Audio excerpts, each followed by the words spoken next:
Congressman, thanks again for coming on the program. Good talking to you, sir. It's always a pleasure, Cam. A couple of things, actually, I want to ask you about. First of all, we've got new developments in the Operation Fast and Furious story. CBS News, LA Times reporting in a front-page story today that the ATF actually had one of these gun runners in custody, and they let him go. And they ended up rearresting him and then charging him months later, once Fast and Furious had been stopped after Brian Terry's death. But they actually had this guy in the desert. They had him with things that he shouldn't have had, and apparently the ATF asked him, well, will you work with us instead? He says, sure, and they just send him on his way, and they never hear from him again. Absolutely, and I believe Congressman Issa and Senator Grassley have asked for documentation about why and full transparency on why they allowed that to occur. Have you heard of anything like this before? I know that law enforcement obviously uses sources and informants all of the time, but is this usually how you develop them? You just, find a guy in the desert, say you want to go to work for us, and take a flyer and see if he shows up? Well, it seems to be that with this Department of Justice that's how things occur, because they obviously there's definitely a set a mantra of not following proper protocol within the agency. Absolutely, and again, with this revelation, with the revelation that guns that were used in the attack on Agents Zapata and Avila in Mexico were also sold to individuals who were under ATF surveillance in Texas. I've got to ask, Representative, does this indicate that Fast and Furious was not the only operation in which guns were allowed to walk?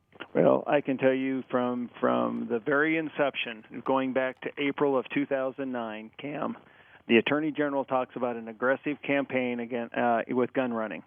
And this is showing that just the tip of the iceberg. We have seen just only 6,000 pages, most of them heavily redacted and duplicative.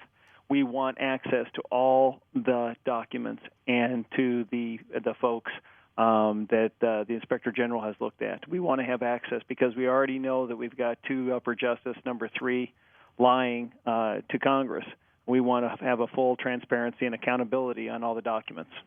Well, absolutely. And so the last time the Attorney General came and spoke to the House Oversight and Government Reform Committee, it was brought up that more than 60,000 documents that have been requested are still outstanding. Have there been any more documents handed over, as far as you know? Not to my knowledge, and there are numerous members pressing the chairman for contempt charges against the Attorney General. It is time that he come compliant with the rules of our land.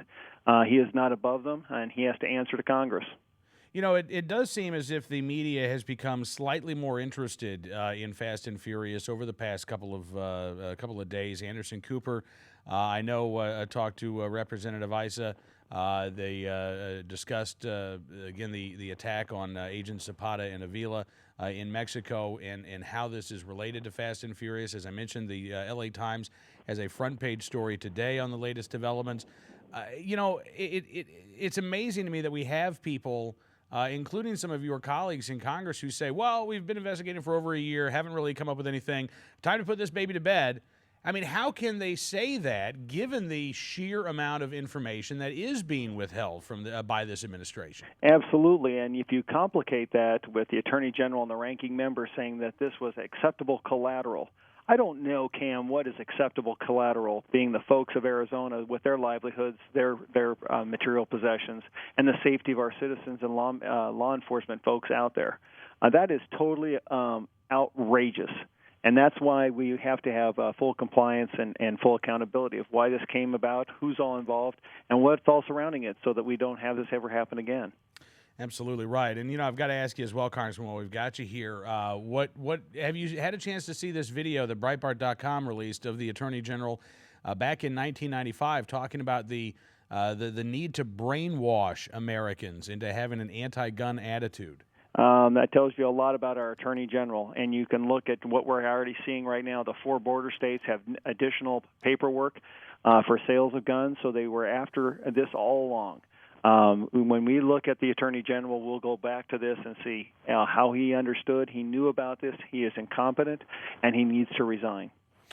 Talking with Congressman Paul Gozer from Arizona. Congressman, what is the latest? Do you know any more hearings on Fast and Furious? Have they been formally scheduled yet? Not that I know of, Cam, but we're up to over 107 signatures on our vote of no confidence. Wow. Well, listen, Congressman, as always, sir, appreciate you coming on the program, and I know we'll be talking again very soon. Thanks for keeping it on the forefront, Cam, and we'll keep you informed of any new happenings. Thank you so much, sir. Congressman Paul Gosar joining us from Arizona here on NRAnews.com.